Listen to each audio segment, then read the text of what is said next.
Hi everyone, welcome back. Finally back in the shop after a nice vacation, and I really gotta get to work. You can see there's a pile of parts behind me because the clock's ticking.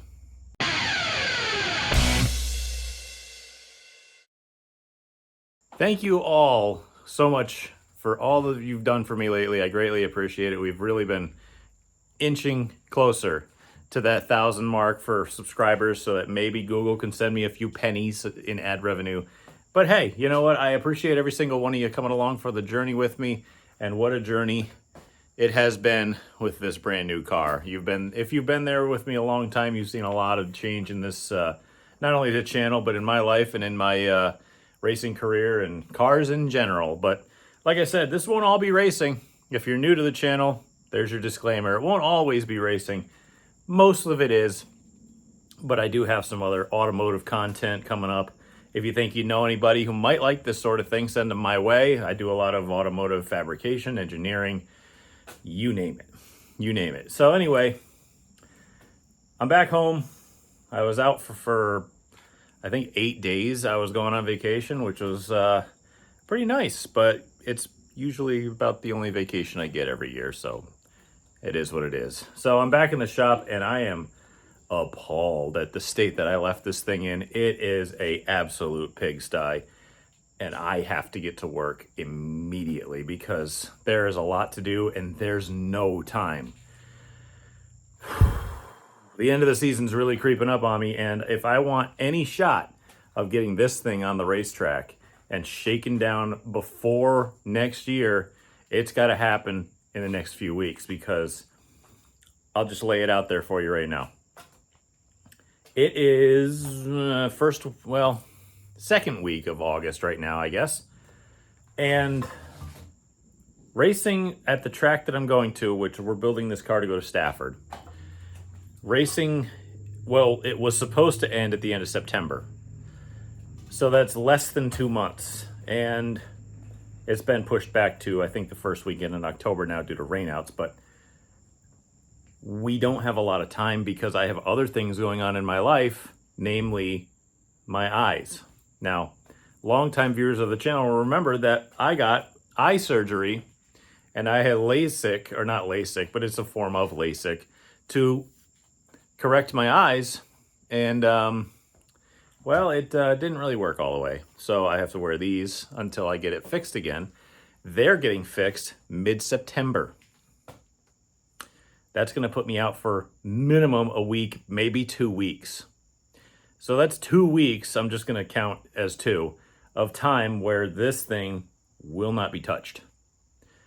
So if we're going to get this car on the racetrack, we have to do that beforehand, which means we now have 1 month. Less than 1 month to have this car on the racetrack and ready.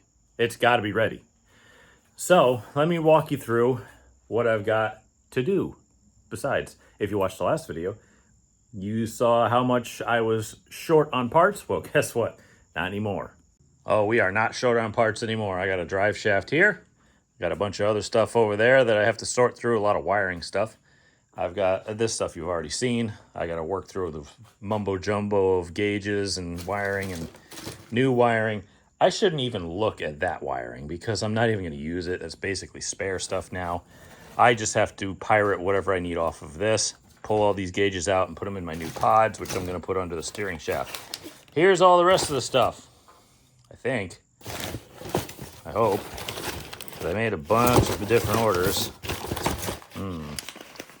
Now I'm starting to think it's not everything. Oh, I do have everything. It's just not in these boxes. It might still be in the house. Don't worry about me. These are tie rod ends. I got battery terminals that I got to solder on. I got a drive shaft that hopefully, fingers crossed, is the right length. And I've got battery cables and garbage strewn all over my shop. Good grief. Yeah, I left here in a hurry because I had to get on vacation. It was the last day. I worked on this thing until the last day I had to leave for vacation. And I left it in complete ruins. So I'm going to go tidy up so I can actually even, walk around the car, find all the rest of my parts because I definitely left them inside, and get immediately to work. And I think we're going to start number one on brakes, because that needs to work. We need the mechanics to work. If I miss a coat of paint, I don't care. Car needs to be functional first. That's what we're going to work on. Then I think I might unbox this drive shaft, get the U-joint shoved in her that it needs to have in it, which might be in here. Well, nope.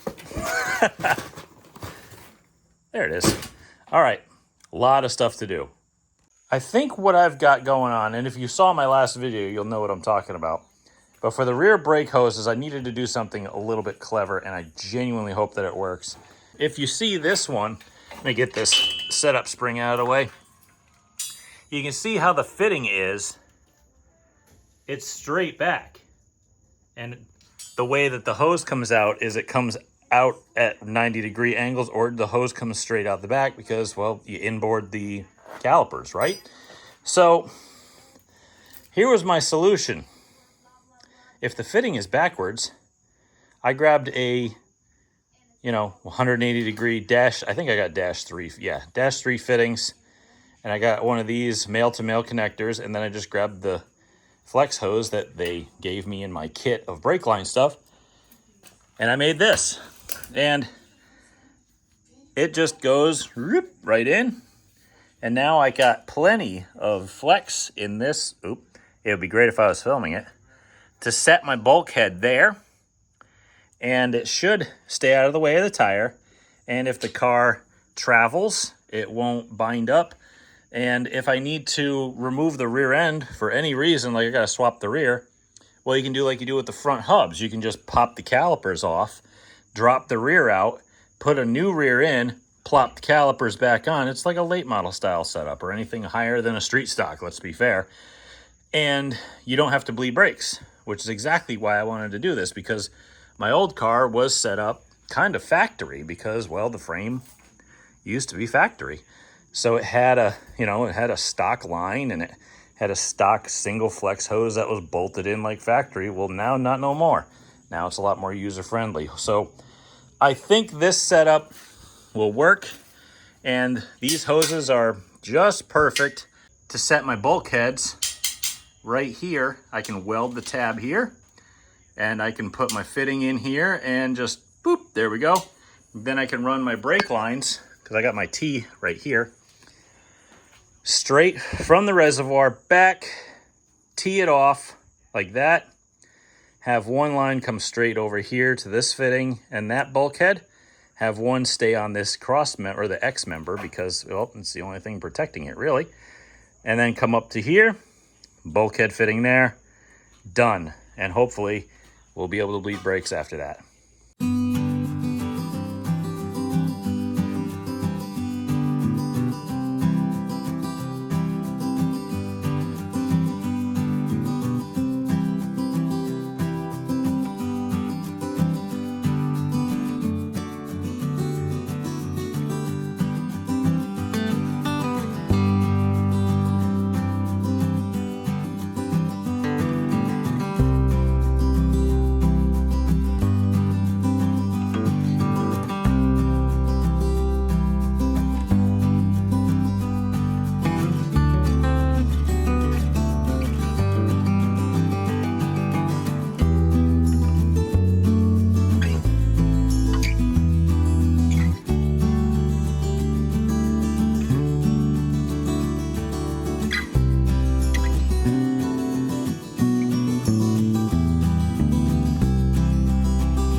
I had these gravity bleeding in the back so that it would help me flush the system out and get any of the air bubbles worked out on the way while I was working up front trying to take the valve out of the front.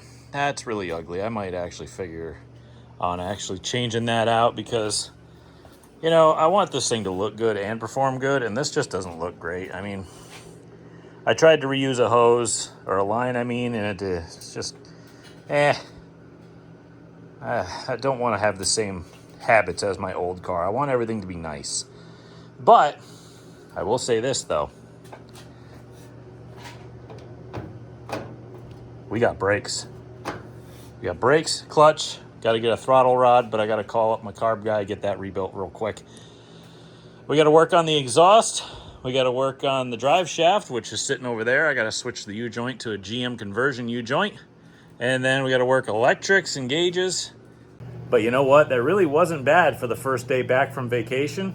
I wasn't even expecting to work today. By the way, yeah, it was a good vacation. So that 30 pounds that I have to lose is now about 30 or 40. So that's okay. That's what you do on vacation. So we'll get that gone and we'll keep working. But a productive day when I didn't expect to even be out here working. So all I really got to do is I got to put tabs in to hold the brake lines down the chassis. That's going to be kind of a pain. It really will be, but it's safety squint and put some rivets in. You know, that's about all you can really do. So I'm not too displeased with it. There is some stuff I could make better, but for right now, we really got to get the car on the track. I mean, as long as we've got controls and the car works properly and doesn't fall apart, that's what we're going after. But we will be back tomorrow. We got a lot more to do. Back again next day. Went and got some welding gas. We should be good to go for the rest of this build on that. Hopefully, fingers crossed. If I'm doing that much welding, though, then we got real problems because I usually buy an 80-pound tank or whatever they call it because, you know, it's a lot bigger than standard. And boy, welding gas is a lot more expensive than I remember, too. That was like 79 bucks. Anyway, and then I got to put a tie rod on the front end. And I was kind of hoping it was an inner because, well, it's labeled as an inner, and I thought I bought the one that's reverse thread or left-hand thread, but apparently not. So now I have to get really creative, and I don't want to. So hopefully we can figure that out because I don't feel like sending parts back, and I hate sending parts back. That's stupid. I also have to take the bolt out of the front of the lower and flip it around because the nut is actually too big and it impacts the well, it's very close to impacting, I should say, the tie rod end or the inner tie rod end. And I got to make sure that it doesn't. And the bolt head is smaller than the nut, so it's just going to be a pain. I'll have to take that out and flip that around and put it in the other way. But basically, like I said, we have parts and we have to get things done. And this is what I'm doing now because, well, that's what I feel like working on. It's not like there's a real order to things. It just needs to get done. So let's get back to work.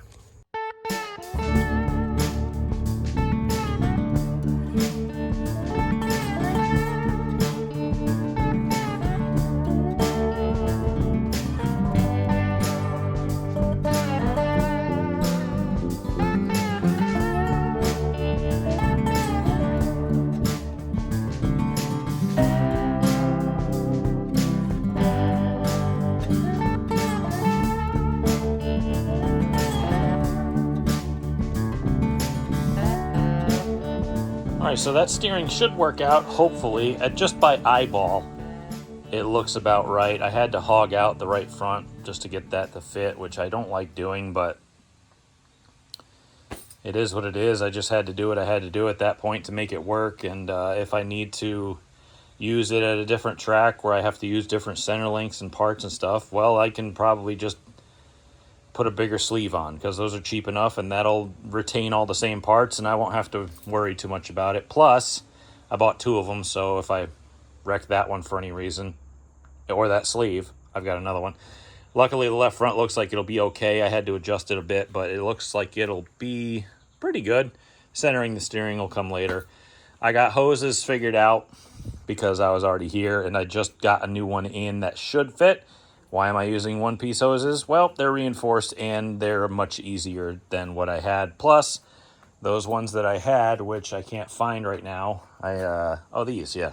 I had these, you know, the ones where you buy them and you just universally cut them up and put sleeves in them and junk. Well, they didn't fit. They're too short. So, I just put these ones in from Amazon. I think they're All-Stars. I don't think I'm going to use this radiator. This is my backup one. It's got JB Weld in it. And I don't really have a problem with JB Weld, but I have a much nicer one sitting over there in the corner, nice and safe. So we'll just do that for now. Steering should be good to go, except for, just doing setup stuff, and it's all locked in, pinned in. I just got to set tow. I'm going to have to string the car at some point to set all that stuff, but obviously that'll come when it's built. I got to get the drive shaft in, but I got to change. Oh, there it is. That one, not that one. Or where's the other one? Oh, it's up in there. Got to change the U-joint in order for this to fit the stock GM axle. So next on the agenda.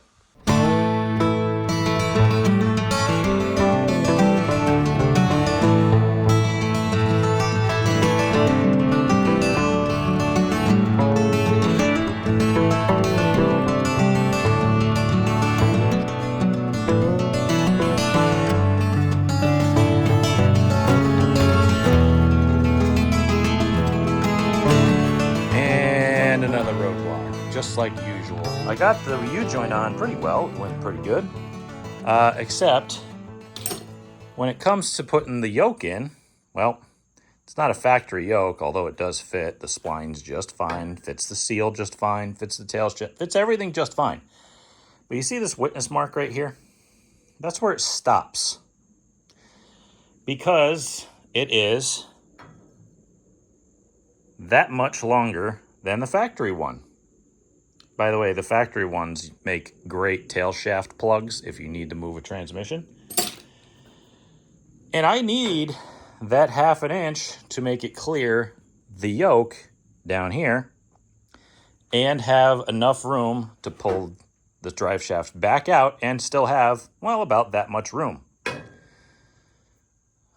So what do? Well, I think the answer is quite easy, and I don't want to do it, but I'm going to.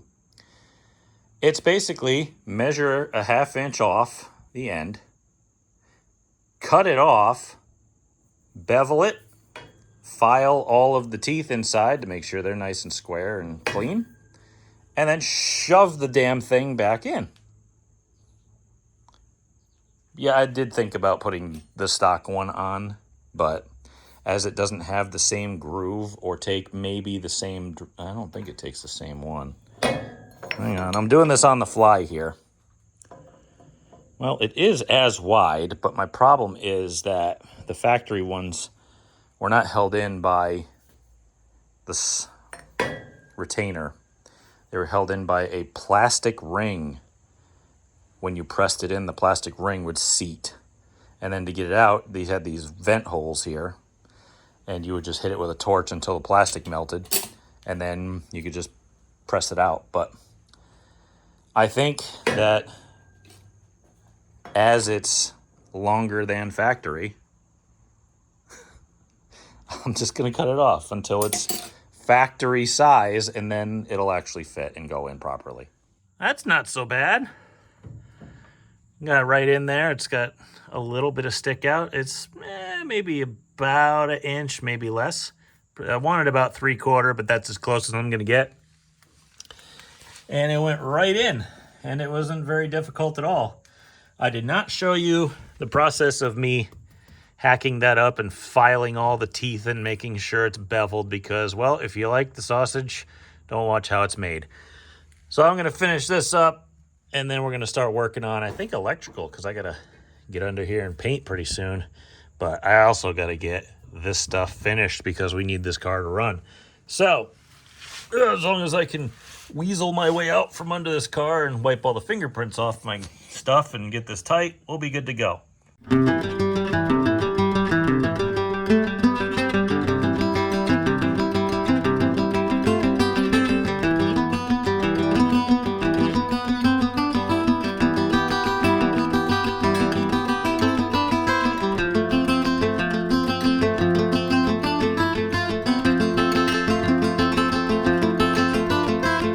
So this is what I've come up with to mount my switches and stuff. Yeah, they make these mounts that you can bolt to where my pinky's touching here, and they go like down the edge, and then they have a nice little roll bar mount that you can kind of bolt through. But these are old rear view mirror. Yeah, that's it. Rear view mirror mounts that I got off Amazon, and I already had rear view mirror mounts, so I just used those because they were a little longer.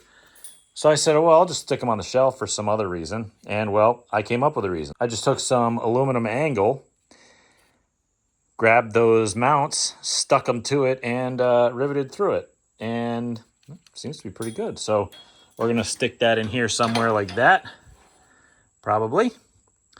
And we're going to start the wiring process. Now, a lot of it's going to have to be put through the floor. Like any power wire is going to be put through the floor and into the main switch. And then everything else is just going to be loomed. We'll probably run up the bars, make it nice and clean, run out this way. And we're going to start working on wiring right now. Excuse the fan noise, just getting a little air in here, but hear me out. I wanted to put them lower, like down here on this bar here, but apparently I can't see that it's not 1 3/4 inches. This is 1 3/4 inches here. This is 1 3/4 inches here. All the main cage structure is the proper 1 3/4 inches. However, some of the support stuff like this seems to be 1.5 inches. So these clamps are not 1.5 inch clamps, and I'm not ready to screw around trying to find something or make it work. So I said, you know what? I'm going to try something I've always wanted to do. Roof-mounted gauges, or roof-mounted switches.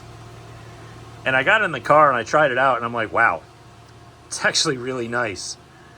And the wiring is easy because, well, you can loom all this and it'll run down one bar here. Just, whoop, there we go. Whatever power wire you need, you can run down here and down underneath, and then everything else can just go straight out to a nice little grommet that I'm going to put there. I got to find a place for my rev box. But otherwise, it's really not that bad. I like it. If I need to panic hit any of the switches, my hand is literally this far away from the switches. I can go bam and get the switches immediately. So we're going to start tracing wires, making sure we know where everything goes. And then after that, we're going to figure out what to run, where to run. And I've got to get all my wires out of this box. By the way, I apologize if I stuck my finger in any of the frames. I can't see what I'm doing. Otherwise, yeah, I got a bunch of wiring. This is all Ford 9-inch stuff. Here's some bushings. I don't even know what they're for. Ford 9-inch stuff. I think that's a ball joint. These are axle seals that fell apart.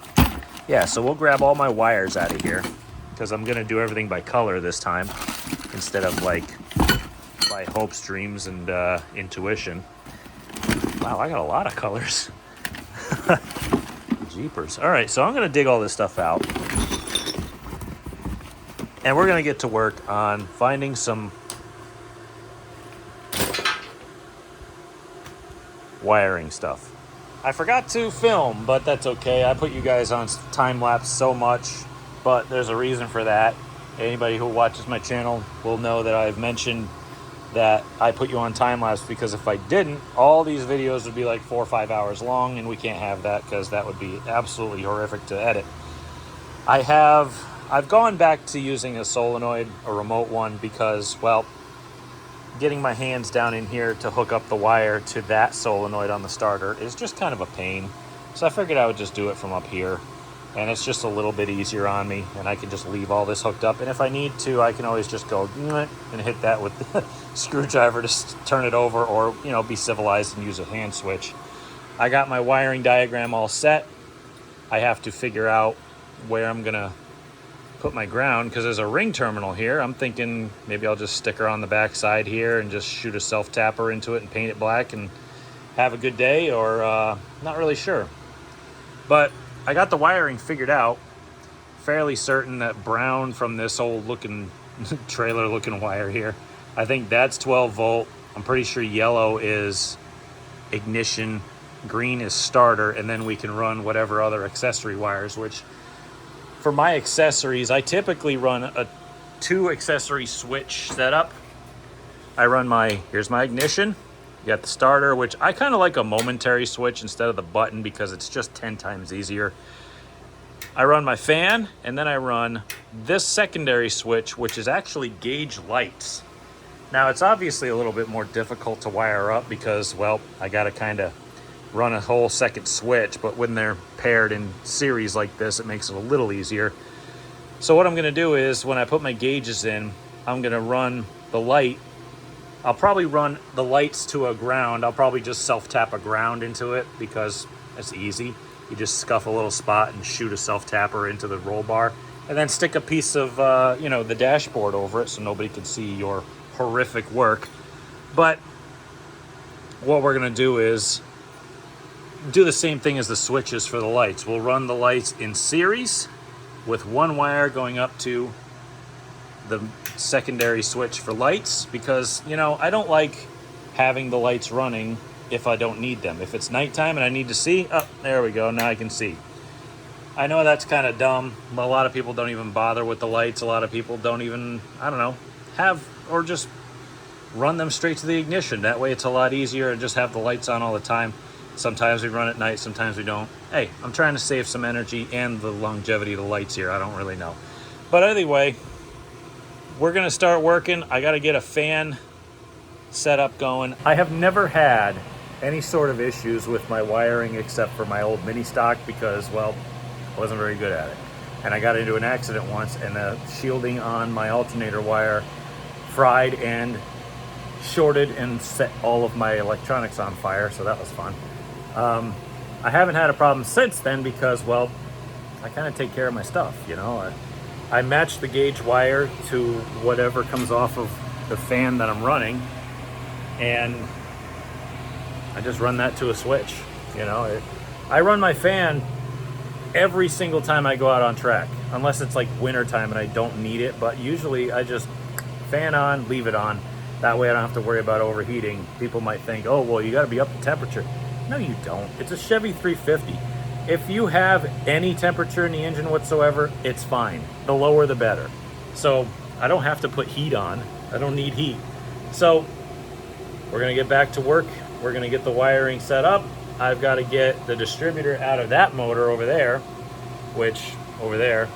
so that I can at least figure out, okay, where does this terminate? And if I get that set up, we're going to be pretty golden because I can at least, I'm waiting on some stuff from Amazon, like nice waterproof connectors. I'm going to make my fans down here on both my radiators because I want, I have a spare. I might as well make it the same. I have 2 fans, 2 radiators, both the same.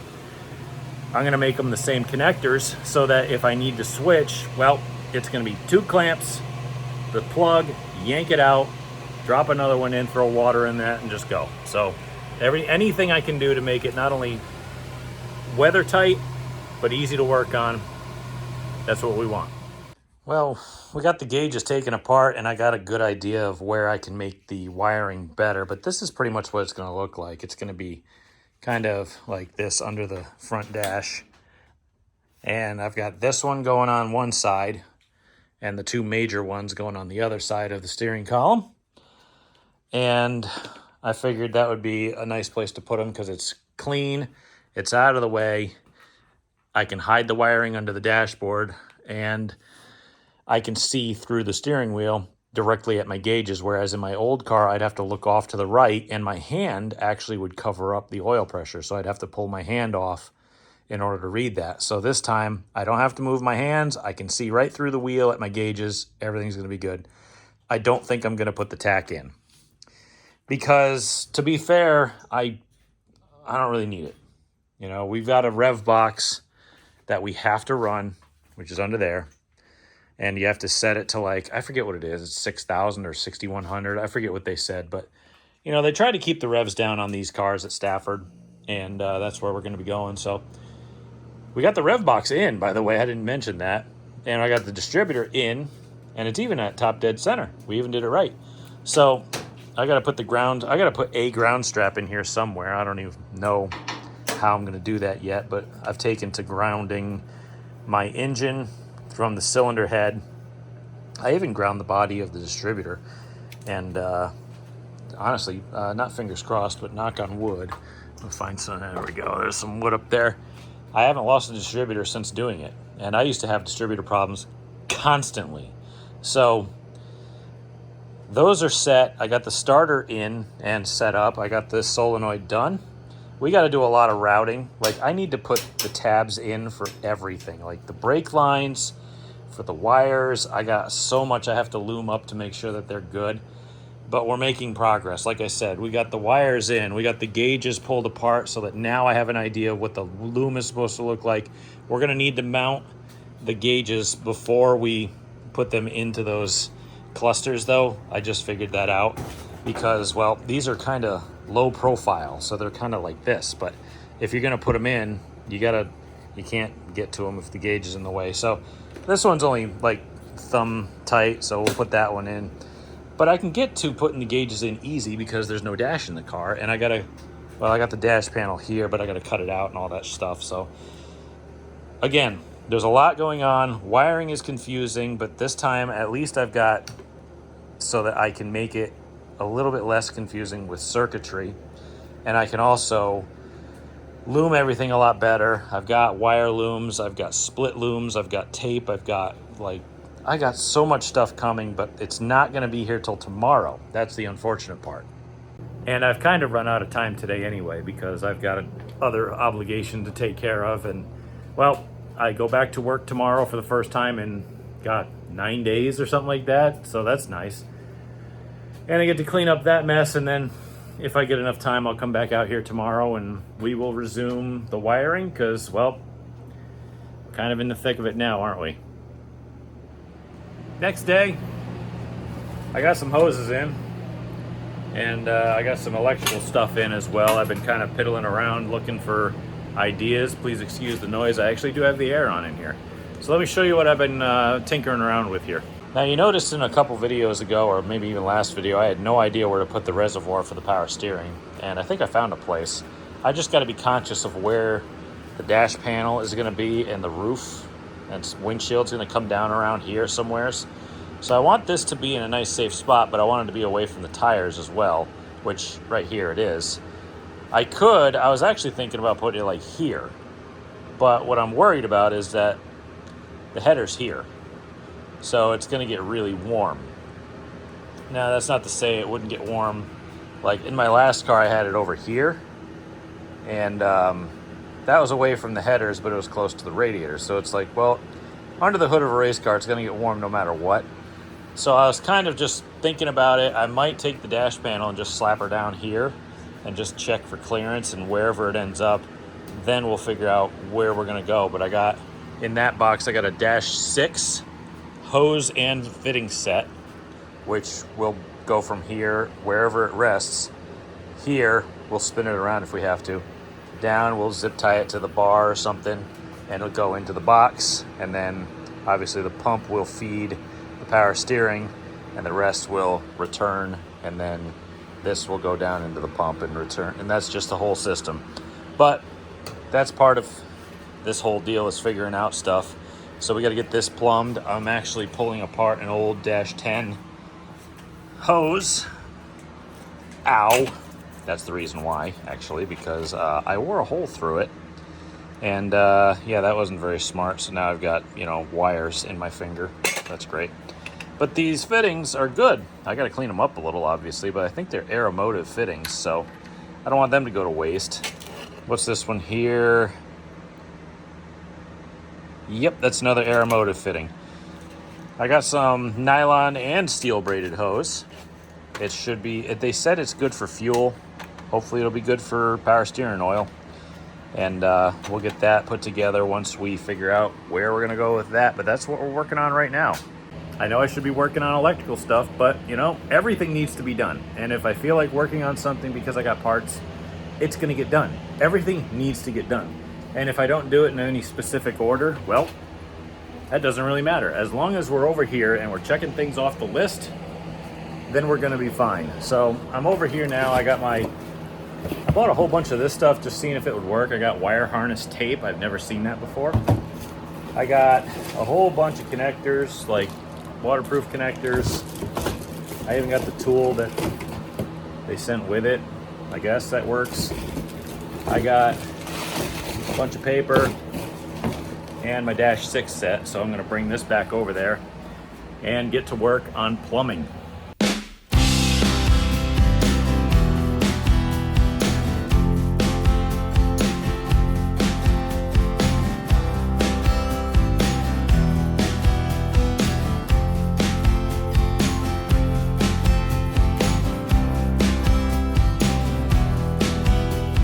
All right, so that didn't come out too bad, actually. I just got to throw some, well, I got to paint it first, and then I got to throw some zip ties on it. But, you know, it's actually routed out pretty clean if I just get it. I'm going to have to loosen it and tighten it when it's not twisted and stuff. But this is going to hook up here. This is going to hook here. You know, we're going to zip it to the line there, and we'll get that figured out. But luckily, it all fits. It all works pretty well. I could probably move this. No, we're not gonna. All right. So since the plumbing is done for that, and the only reason I really did that was I already had the parts. They just came in, and I got a whole lot left over on the shelf. And I actually have a whole nother. That line is still good. These lines are good. It's just I don't use them because they're not long enough now. So those will go on the shelf as well. And we'll figure out a place for them later. But much like everything else in this garage, we'll find a place for it later, which is everything you see here. We're going to get back on wiring because that needs to get done. I've been mulling it over in my head, working on those plumbing things, and I said, you know what? Nothing's going to get done until you do it. So what we'll do is, since we have to tie the gauges, which are going to go here and here, in with the wiring, we have to get the gauge pods in, then we have to start slipping gauges in, then we can start wiring.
Making a little bit of progress here now. I mean, I pulled these out of my old late model because they weren't useful anymore when I redid the wiring, and they're really nice pass-throughs, so I drilled holes and stuck them in. That'll help a lot. We're gonna probably do I'm trying to figure out the wiring as I want to put it through the car. Like, I'm trying to plan out everything so that we get circuits put in the right place and we can loom them and we can do everything that we need to do without any real headaches or trying to stuff everything through one hole.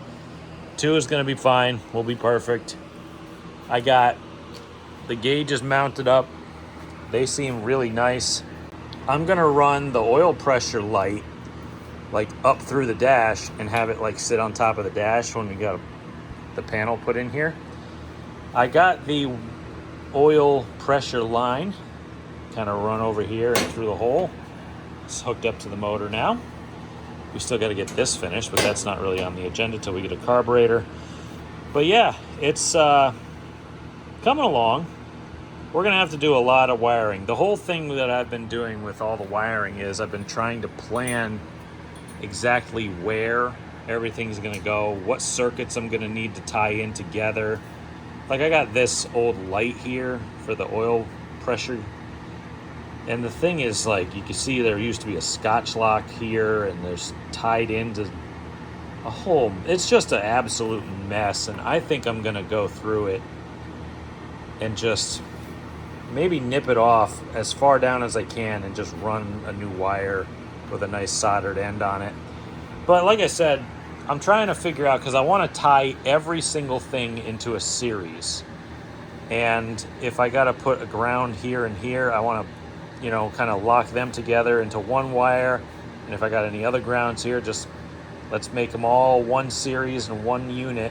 That way we can, when we run it out, have just one wire that we'd have to ground instead of going, okay, this one will go, you know, here's a ground here and self-tap that thing in, self-tap that in. I want to do everything as minimalistic as possible. One wire, one series, you know, we're going to try to do our best to link everything together. It's not going to be easy, but cleanliness never is. I could throw it together if I wanted, but no, we're trying our best to do this the right way. At any rate, I've kind of run out of time today, but we did make a lot of progress. Again, I got the wheels turning on how to do this electronics and ignition and stuff, and I've been looking around the shop, and I've actually been making a lot of discoveries about what I need for the wiring setup, and I've been looking in drawers, and I'm finding these, and a bunch of them actually. Like, I got little ones here too, and a couple bigger ones, which I'm actually going to need to tie the main wire, like from the battery, in under the car, and that's really going to clean it up a lot too. So I'm trying to get this done with as little drilling and feeding wire as possible, but I mean, again, you just got to do what you got to do. So we're going to make it work. It'll be fine. Tomorrow, I think we're going to come out here as soon as we get out of work, and we're going to start running wires into series, starting with the plug on the fan, the alternator, and we're going to start running our way backwards and making those as clean as we possibly can. Because the last car, I'll be honest, it was kind of gross. Hopefully this one will be better, but it's all going to have to wait till tomorrow. Next day, and I'm ready to work my butt off because I got home from work nice and early today. It's barely past lunchtime, which is very nice. And I have to get motivated because this thing ain't gonna get done otherwise. So I have to get this thing done. I was contemplating wiring up or at least putting the dash panel on and painting it so that I could trim what I need to trim around this steering mount, but that was just so I could put the light on, but that doesn't need to happen until like very, very late, so I'm not going to consider that. What I do need to do though is I need to get to work on everything wiring. I have to get the switches figured out because from the factory, Longacre, who makes these switches, say that you can't use the starter button unless the ignition switch is on, and it's like, well, that doesn't make a heck of a lot of sense with a race car. I mean, for a road car, I'm sure, but like, even that, sometimes you don't want that. So we're gonna follow the instructions and swap the two wires, and then it's game time. We got everything in that we need to have in. We've got the main battery switch, that's hooked up. It's even got the cable run to the battery. I've got the cable run to the forward solenoid up here on the dashboard, which you can't see. And we're gonna run whatever wires we need, and I'm gonna raid my electrical box for terminals and other accessories. Like I said, I don't think I'm gonna put the tack in. I don't think we really need it. I mean, yeah, I might be shifting, but at that point you're running a stock Saginaw transmission, so basically you just want to rev it up until you think it's okay, but you don't want to rev it up too much because you'll just kill the synchros in it, because it ain't really meant for that. It's meant for driving on the road, so it's not a race car thing. Either way, I've been kind of thinking about stuff overnight, planning things, and you know what? I think we're ready. We're gonna start putting things together. I'm gonna get the heat gun out. I'm gonna get my connectors and probably bring a table over, and we're gonna get to work because we got to get this thing done.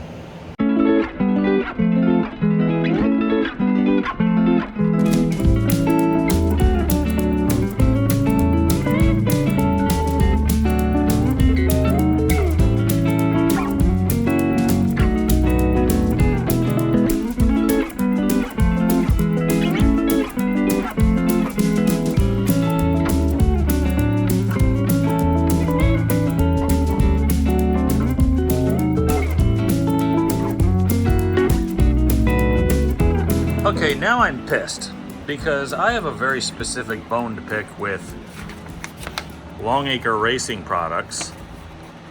They said, oh, if you want your starter to work without it having the switch on, all you gotta do is just switch the brown and yellow wires on your ignition switch. Okay, they didn't tell you that when they did that, they put freaking thread locker on them. So when you try to take it apart, guess what? You break your brand new switch. because they're idiots. Yeah. I put vice grips on this thing. I've put the biggest screwdriver imaginable. It's not coming apart at all. Anywhere.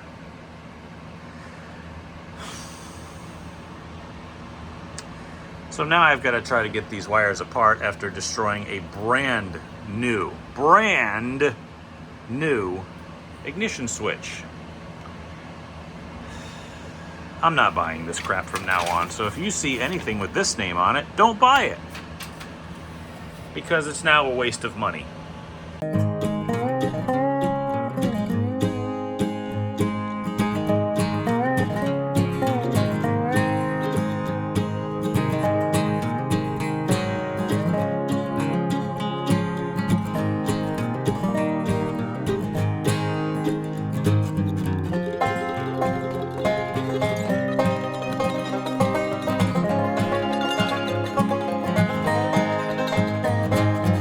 Okay, everyone, this is the part of the program where I like to say, don't try this at home.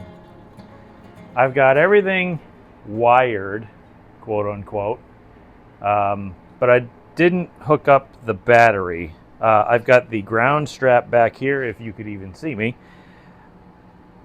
vice gripped to the chassis, so that's good. I'm going to hook up the battery. Oop. And see if it catches on fire. Okay, no fire yet. I do have the master switch off, so that's a good sign. There we go. Okay. Just didn't want to cross-thread it. You know, we got enough problems with everything going on here. Wow, this thing really needs to get loomed up out of the way. Okay, so that's vice gripped on. Those are tight. Let's hit the switch and see what happens. Holy crap, we got one gauge on, we got the oil pressure light on. Okay. Let's hit the ignition. That's good. That turned on the water temp gauge, which is exactly how that's supposed to work. Let's try the fan. Holy crap, that's working. It's even blowing the right direction. Oh, my gauge, or my rev box is on, so that tells me I have power to the ignition. All right. If you turn the switch off, that turns the fan off too, apparently. Gauge lights work. No way. I'm going to bring you guys in here to look at this, because this is actually a miracle. Yes, it's a little bit of a mess, but that's kind of what happens when you're doing electrical work. I've still got to loom all this stuff together and make it all pretty, which I'm going to be doing. It's not going to be this ugly. I will have everything cleaned up.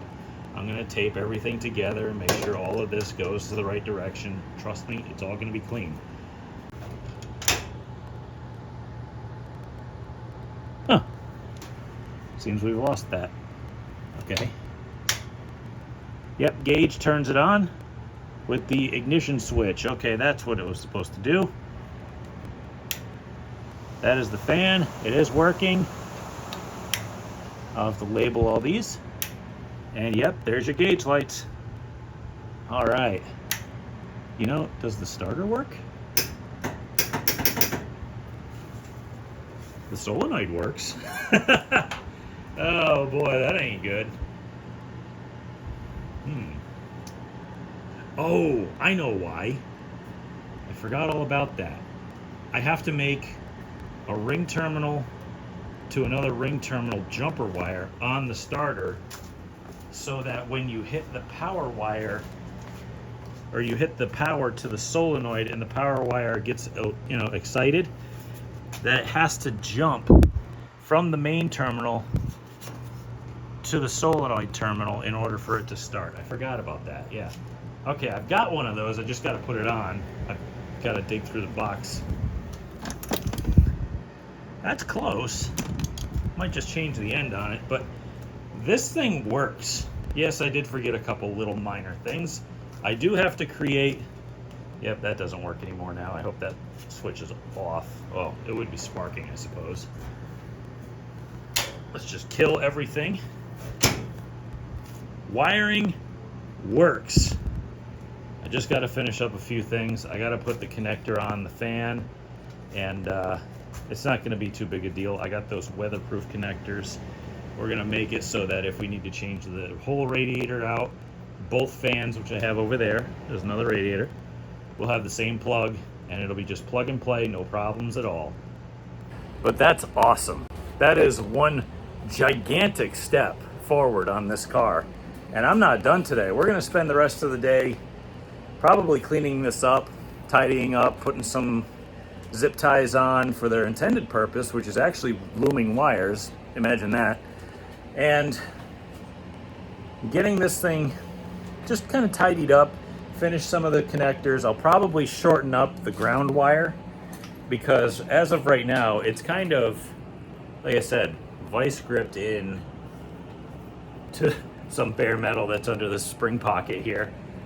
And we'll have to loom these cables up so that they're not hanging all over the place. But other than that, you know, I got to weld probably a bolt to the chassis to hold this negative cable on and just little stuff like that. But boy, did we make some progress today, huh? That is an immense amount of progress. I probably won't throw you on time lapse while I clean this mess up because boy, there is just junk everywhere and crap in the car. I'm gonna have to break the vacuum out because boy, we've been really killing it. And I think you guys have had enough of music and time lapses because, well, that's all I can really show you at this point. So I'm gonna get to cleaning up. We're gonna run a couple more wires and do exactly what I told you I was gonna do earlier. So I'll meet up with you when I get a lot of that done.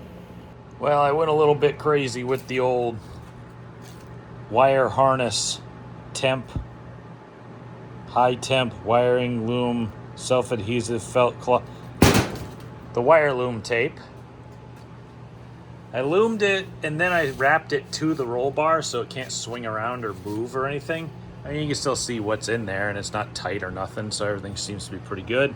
Went down here and got everything I possibly could to clean it up. Again, nothing's too tight. Got over here, I actually added my alternator wire and I went and I did the weatherproof connector to the fan. And I got my other radiator, my normal one out, and we did this one and that one, and both of them worked. Also, I got my jumper wire in here on the starter. I had to pull some exhaust off because I still had that on. Apparently nothing works unless you have the ignition on, so if you, well, except for the starter, which is cool, so she works. All right. Also got the volt gauge hooked up, so now all the gauges work too, which is pretty awesome. I was gonna spin it over and see if the engine actually gets oil pressure and if that works.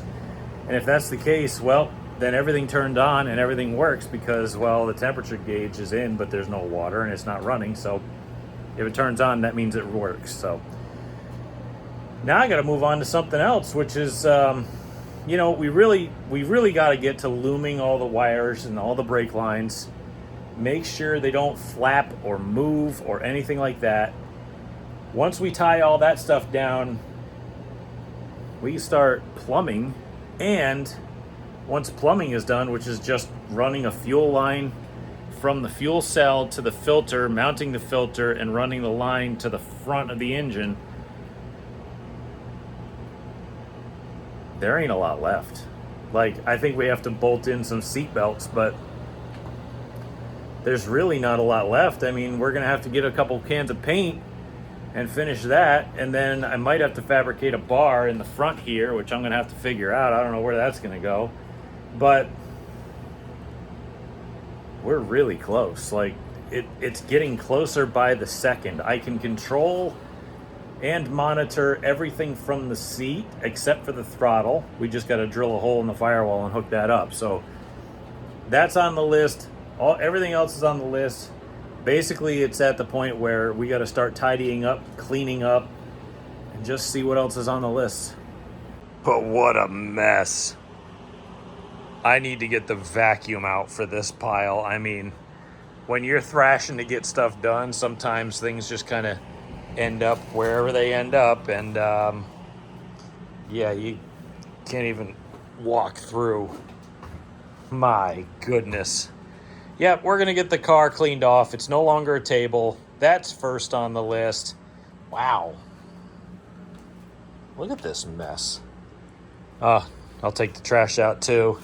Oh, good. There's my vacuum. I'm gonna need that. Folks, I think I'm done for the day. I even got a little bit froggy while I was tying up the brake lines and stuff. You can see, look, there's even tabs on there, and they are hooked up nice and clean. I got a little froggy, and I even put the transponder in, and that's wired up as well. The rules say you have to be center line of the transponder, has to be center line of the axle. Between them, it has to be 12 inches. So, and they say it's got to be on the other side of this frame rail, which it is, but 12 inches is right over where this angular plate sits. And I'm like, well, I'm not cutting that down. I'm not grinding it. I'm not putting washers in. So center line to center line is, well, there it is, 12 inches. And they might not like it, but at least it's legal. So no problems there. I got, like I said, the transponder lines are even cleanly held in. I got a little couple wire clips underneath it, which is pretty cool. We got all the brake lines wire tabbed down, riveted in, and I got all the wiring completely finished. Everything's now tied up and clean. I just gotta, well, the only wiring I really got left is to do the engine ground and stuff, but I can do that when I get the welder back out. So we gotta finish painting at some point, but I'm gonna finish the fabrication first. So there it is. We got a lot done today. Not only did we get the gauges all in and wired, everything's wired, as well as we got the fan plugs done. We even got the transponder in. Everything's loomed. Stuff looks great, except for me. So on that note, I'm gonna go inside. It's only Wednesday. By the end of the week, I bet you this car runs. I'm not even kidding, because I can slap the old exhaust that I already had on it, give it a good valve adjustment, run a fuel line. I bet you it's running, but we're not gonna count our chickens here. I still got a lot of work to do in a very, very short amount of time, but this is what we have to be doing. We have to be thrashing. We have to get this thing done, and to get all gauges and wiring and pretty much everything in and done, that takes a lot of load off. So I'll see you tomorrow. Next day, mind the noise again. It's just hot in here.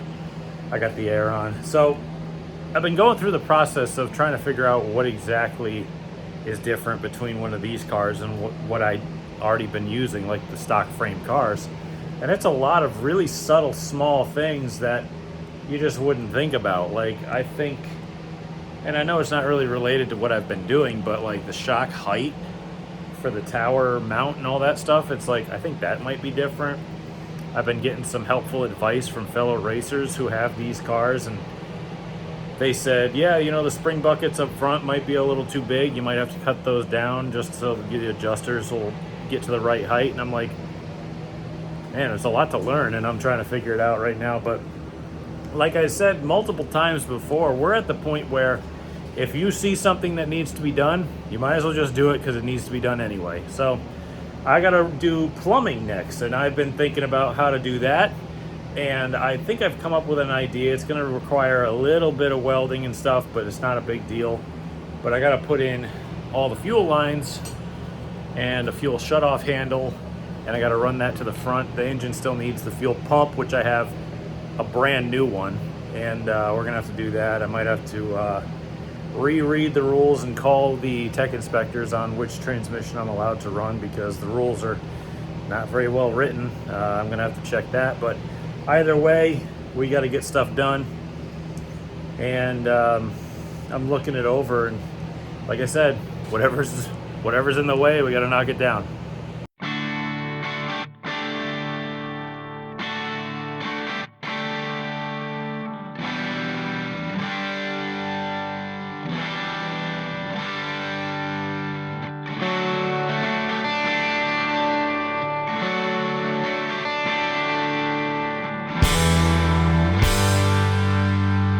I got a little bit ahead of myself there. I didn't even film what I was doing. We got this mount that was, oh, it's still sticky. Oh, there's a fingerprint in it. Oh well, they'll just know who built it. I put a new line in, which I inspected the old one, and everyone's probably like, that's not a braided hose, blah. It's like, well, you don't need that, because braided hoses are very fancy, and this is in a very safe place. It'll be fine. I got braided hoses in the middle of the car. Does that count? And I inspected the last one, and it did not deteriorate in any way. So this is one of them really nice Gates hoses that can handle anything up to, I think, ethanol and stuff. So race fuel should be able to handle it easily. Again, this mount was out of the old late model, if y'all remember that. This was the old steering shaft mount, and I just 2 inches on center, welded her onto the frame rail. And if you're asking, oh, well, that might not clear that lower, well, the lower would have to be at an angle like this in order to hit it, and that means the rear axle would be about here, like it went through a wall on iRacing. Either way, the fuel line is actually 100% in. I even hand lettered some stuff. Very nice. I had to cut it down because it was way too long, because the fuel filter was in a different spot in my car. But look, it's not even hanging down or anything. It is in there. I got clamps on everything. Everything is solid. This was an issue because on these chassis, they do not have a provision through the cross member so that you can run the fuel line. So I had to get a little creative, and that's going to be real close to the header because it'll be like here. And yeah, so I stuck some heat sleeve on it and zip tied her up, made sure it didn't move, got her tightened down. I don't think I got the fuel line to the carburetor tightened down yet, but this car is a complete mess. I'm still thrashing. Everything's just disgusting. Okay, this video is going to be long enough as it is, but at this moment in this video, that just means I've been working. We have gotten the gauges done, the wiring done, all the electrical in, the fuel lines are routed, the power steering lines are put in, and the thing is mounted. By the way, this radiator, the one that I was going to run, the one that was my normal one that came out of my car, yeah, it's too wide. Doesn't actually fit in the seat. So I guess I'll be ordering a new radiator, which really stinks. I could use this one, but I want a spare, you know what I mean? This one has JB Weld on it. It's not the JB Quick Weld. I've JB welded regular radiators all the time. I used to race for years with a JB welded radiator. It was fine. I think I even sold my last car with a JB welded radiator, and it was still not leaking, so it was fine. Either way, I think I'm gonna have to call it for today.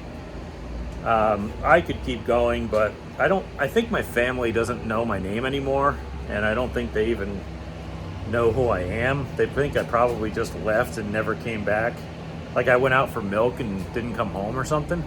So I'm gonna go make reacquaintance with them, and I might even throw a coat of paint on here on my way out, because we're at the point where we should start painting some stuff, because we're finishing areas where we're not gonna touch anymore. Probably not gonna paint under the car. I still gotta put drive shaft hoops in, and I still have to figure out what I'm gonna do with that. But either way, like I said, the progress is remarkable, especially when I can control the car. I could almost drive the car if I had a carburetor and a throttle rod in it, and that would be 10 minutes of work. I could literally drive this car, and that's saying something. Of course, I'd have to tighten everything down, make sure that's good, but this is getting really close. It's only Thursday. I got like 1 more day or 2 more days to work on this video, so I'm really kind of hoping that this car will run by the end of this video. Not saying that's what's gonna happen, but I am really hoping. So I'll see you tomorrow. It's the next day. I got a late start, I'll be honest with y'all, but to be fair, I had to clean the shop up. I literally couldn't even work. I'm stepping over things, stepping on things. I got a pop rivet stem go through my shoe. That was fun.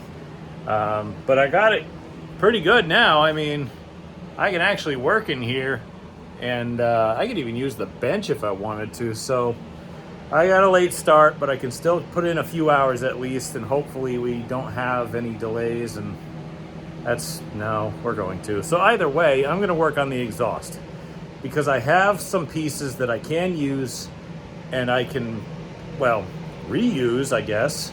I'll take some emery cloth or some sandpaper and just kind of clean up the old stuff because it gets rusty easy. And I might have to make at least one pipe just because the old car, the X-Member underneath it, was too close to the header, and I had to build a little whoop-de-doo with some flex pipe. And I have a whole bunch of pipe over here.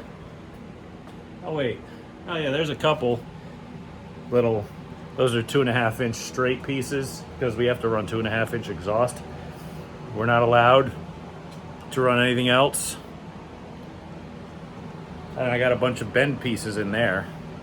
So I'll go take a look.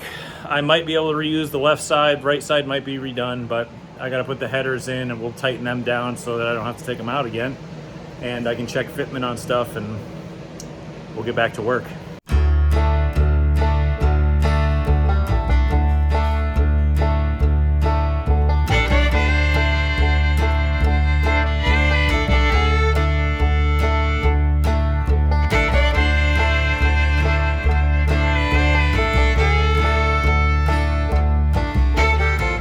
That's gonna sit there for a bit, which kind of stinks because I goofed.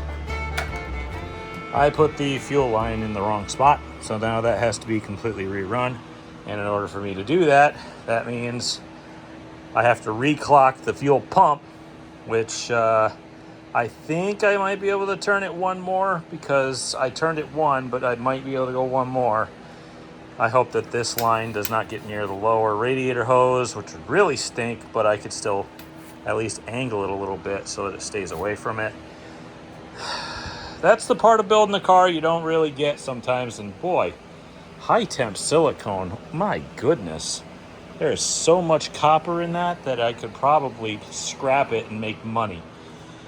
All right, so we're going to do that, and then hopefully once it fits, we'll be able to get back to doing this. And I'm probably just gonna leave that on there even if it solidifies. It's a gasket now. All right, that was kind of a pain. Actually, that was a lot of a pain, but you know what? At least I got her done. I just forgot that I didn't put the motor mount bolt back in, but at least I can do that with the header on, so I'm not too worried about it. She's bolted up. I gotta put the, actually, no, I did. I put the tie on there, so good. This fuel line can't move, and it's not getting pinched by anything, I don't think.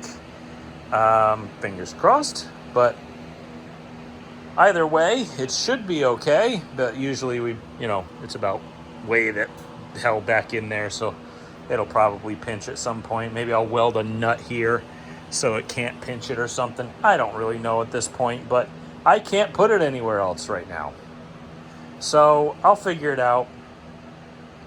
Either way, I got the exhaust going on, and now we can finally, even though I lost like another hour, get back to work.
Well, you guys witnessed it. This thing has the exhaust. Fuel line is run to a better spot. I'm gonna have to heat shield a lot of stuff because race car. And I was able to use about 3/4 of the exhaust. I was able to, because Zach, when he built my car, he put the X member on top of the frame here, but on the bottom everywhere else, so that the exhaust would fit. Isn't that interesting? So thankfully that worked and we were able to get that in. We're good to go. I had to add like one pipe and put a clamp on it and we're good. So short of making a couple mounts to hold it in, and I gotta change that turn down over there. Yeah, the body's gonna be like much wider than where we are. Like the pipe comes out, but the body's gonna be like here. So I'm not really worried about it. I do want to shorten it up though. I do want to keep it under the car and make sure it's not gonna be in any dangerous spot. I'll just go find a shorter one or buy one on Amazon or whatever. But we're done here. The exhaust is in. And that's super exciting. Because now at this point, all we have to do is finish the front dress of the motor, put some power steering fluid in it, adjust valves. It's already got oil in it. Pour gas back in the tank, put a throttle rod in it, and pour water in the radiator, and it'll run and drive on its own. It's pretty cool. Yeah, I gotta put mounts for the mufflers in. I still gotta figure out what I want to run there, but at this point, a couple clamps and we're good. So we made a lot of progress and it's coming along fast, but we still got to work really hard if we're going to make this by the end of the season. Before I go, if you're wondering why I ran the pipes out the right side of the car instead of just straight backwards, well, there's a reason for that, and that is to try to get the exhaust to evacuate out under the car so that I don't have carbon monoxide getting into the car. I noticed that when I have the pipes straight, because they have rules around here, you have to run specific mufflers, you have to run turn downs, and it has to be under the car. Okay, well mine's gonna be under the car, it's just gonna be to the right. It's not gonna be straight under my seat because number one, it's really hot. Number two, I don't want carbon monoxide to swirl around under the body and go into the cockpit through all the little tiny little holes or just through airflow. And three, well, I don't even know if there's a three, but either way, no CO, no heat. That's why I do it. So there's your explanation. It's the next day and I have some ambitious ideas for today because I'm gonna try to make this car run by the end of this video, and the end of that video is today. I have to finish it today. I got out of work and I'm already in the shop. I want this car running now, and I want to show you what I did. Again, it's hot, fans on, pardon the noise. I cut this pipe down about 1 inch. It still pokes out way more than I want it to, but it's still going to be well within inside the tires when the tires are on, so it's okay. If I need to cut it down more, it's not connected. I can just pop a new one on. I tried to get a shorter one. They didn't have anything shorter. I'll have to order one. I got froggy again. I like doing that apparently. And I made muffler mounts. Yeah, they're kind of ugly, but these are 4-inch diesel pipe mounts that I had kind of laying around from when I did an exhaust on my truck. And I cleaned them up and I just stuck some 1-inch pipe, 1-inch square tubing, and just kind of trimmed it and welded it on. But I don't think I've ever had a more solid mounted exhaust in my life. And I know a lot of people are thinking, well, you gotta mount it on, you know, rubber hangers. And no. Because everything in the car is solid mounted. The transmission is solid mounted. The engine is solid mounted. There is no movement in the drivetrain. Therefore, if there's movement in the exhaust, it's gonna break. And I know that for a fact because I've done it. So everything is completely solid mounted. I gotta clean up a little bit of a mess, but we're gonna start working on the throttle. Now, again, I gotta clean it up. We gotta put some spark plugs in. I gotta adjust valves, all that stuff. But the main key here is I gotta get the carburetor set on here, and we gotta run and see what kind of thing I can use for my throttle cable, or throttle rod, I should say. That's gonna be a little bit of a task, but hopefully it's not gonna be too bad, and I hope I don't run into too many problems. I hope that's not foreshadowing.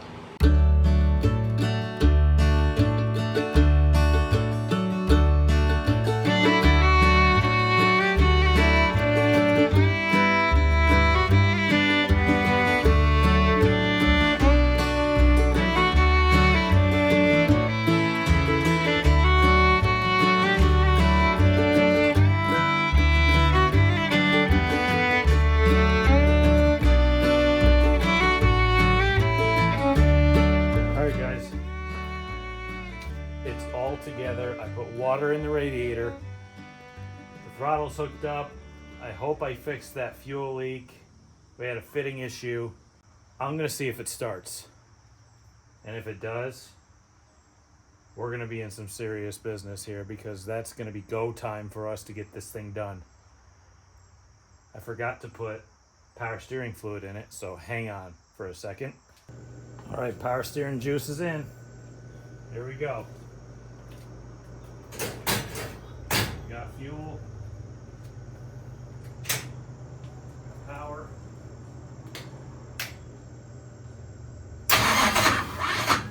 Oh, that sounded like a lot of timing. Let's just do that for a minute.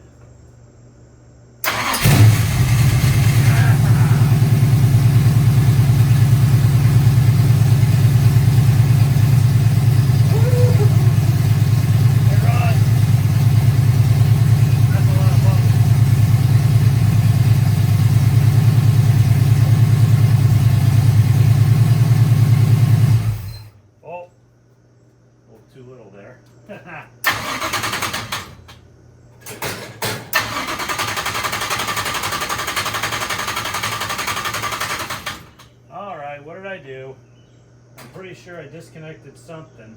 Oh, I disconnected power because I made the cable too short. We'll have to unloom that and fix that in a minute, but it runs. I'm gonna run it for a few more minutes to get the power steering and the water to run through it. I can't believe I did that. Why didn't I think of that?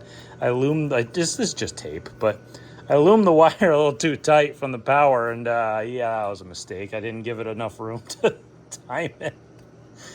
All right, we'll fix that. We'll be back in a minute.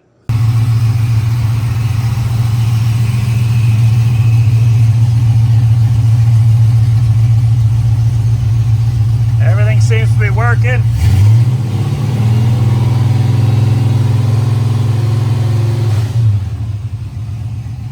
We're good here. I think the timing is set good. I gotta tighten it down. Apparently, I was dribbling water out the overflow and I wasn't paying attention, so now I got water all over the dang place when I had the funnel in it. So I gotta sop that up. I'll just let the towel do its job. I got my evac fan going. Timing is set. She's holding pressure. I'm checking this JB welded radiator. I'll tell you what, I don't see nothing there. Nope. Don't use JB quick weld. Regular JB weld only. Let the thing sit. It's not an instant fix, but it will last. I'm just checking everything over, looking at the stuff I gotta fix still. This is all fixed up. It's got a little bit of slack in her. I'm gonna tape it so it doesn't come unplugged. I wish I'd left a little bit more room, but I wasn't thinking, so I think I might go back through and fix that someday. Probably not, but it seems to be good. I'm gonna call my carb guy, get this thing rebuilt again. I got a brand new body. I got another metering block. I'm gonna have him do it his way, because the last time I ran one of his, well, it didn't leak and it ran way better than what I have. So I think I'm gonna have to give him a call immediately. I'll probably text him once I'm done filming. But that's it, guys. The car is at the point right now where if I sit in that seat I can control everything and drive it. Obviously, there's a lot left to do. There's a whole ton left to do here. However, we're really getting down to it. Clearly, there's a lot left, as in, like, we got to do bumpers, we got to do the body, we got to do the drive shaft tube. I got to finish painting it. I've got to get the setup in it. The setup is going to be the real pain, because I think that this thing is a lot different in design than a stock chassis, and that might take me a little longer, because there's going to be a lot more weight that I have to put in the car. There's going to be a lot more adjustment that I have to do to get it to sit where I want it to. Like I said, this it's a completely different animal than what I'm used to, but I'm glad I get the chance to do it, and I'm thankful for the people who've been helping me, and God, there's a lot of them. It's, you know, I got to thank Zach from ZR Fabrication up in Putnam, Connecticut. He built a very, very fine car. I mean, this thing is beautiful. You guys don't have to take my word for it. You've seen it every week. I got to thank Northeast Trucking Off-Road from Gales Ferry, Connecticut on Route 12. They've been with me since I sat behind the wheel of a race car, and I'm not kidding. You know, I went to high school with them guys. They built their own business from the ground up to what it is now, and now they love racing and they want to help as many as possible, and we're going racing next year at Stafford full time. And you know what? I wouldn't want to do it with anybody else, I'm telling you, because they are just the best guys and they help me out so much, and they're going to be helping me out even more as this thing goes along. But I gotta call it for this video, because I bet you this thing is really long and I don't realize it, and we're back on form with the long videos. But again, we have a lot to do, a ton to do, and not a lot of time. But you saw how much we got done this week. I have faith that we can keep it going and get this thing done soon. And man, it's just been a ride. At least we're at the point where, you know, we're putting stuff on it, accessories. Oh, I got to put seat belts in it too. I have them, I just haven't put them in yet. But again, thank you guys so much for watching. Thank you all for going on this journey with me. You've seen me go on journeys before, and well, we never really finished that journey. We only used that one to move on to this one, and the other ones are just kind of street cars if you've been with me that long, but I don't think any of you have really been with me that long. I will be bringing back hot rods and street car stuff in the winter time, because, well, this thing's going to be built. And if there's anything that I have to fix on it that takes all winter, then we've got serious problems. But otherwise, I'm really happy with how this is turning out. I'm pleased to be able to share it with you all. I'm greatly appreciated. If you know anybody that might be interested in amateur fabrication, race car stuff, other cars in the future, mechanicery and engineering and all the sorts of amateur stuff that I already mentioned, but send them my way, please. But thank you all again. I greatly appreciate it. I'm gonna go check for leaks, and I'll see you next time.